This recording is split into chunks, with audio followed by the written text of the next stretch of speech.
In this video, I'm going to show you how to create a subdomain. A subdomain is an additional part of your main domain. So there are instances you may want to add a subdomain, maybe to create a brand for your business. So I'm going to walk you through how to create a subdomain in this tutorial.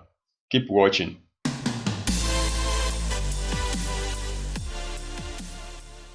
This is Swadik here at Dikupages web, where I do web tutorials just like this one. So if you are new here, consider subscribing.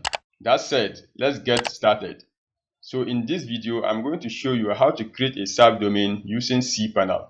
And I'm using the DirectAdmin cPanel. And I've already logged into my cPanel account. I'll leave a link to SpeedyConnect in the description below so that you can check it out. So to create a subdomain, I go to Account Manager, click on Subdomain Management,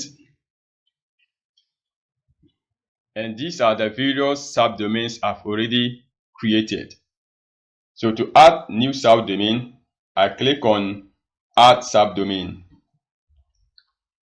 Then on this dialog box, I click on this text field. Then I'll enter the name I want to use as my subdomain.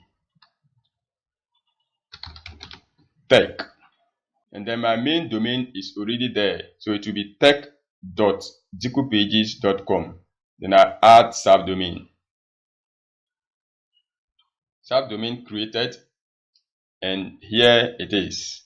So with this, you can install a fresh website on it and use it to create the brand you want to create.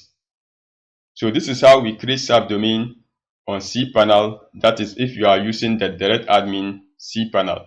And this is not completely different from any other control panel out there. I hope you found value. If you do, please hit the like button, subscribe, and also enable the notification bell so that each time I post a new video on this channel just like this one, you'll be the first to know. Until then, salam.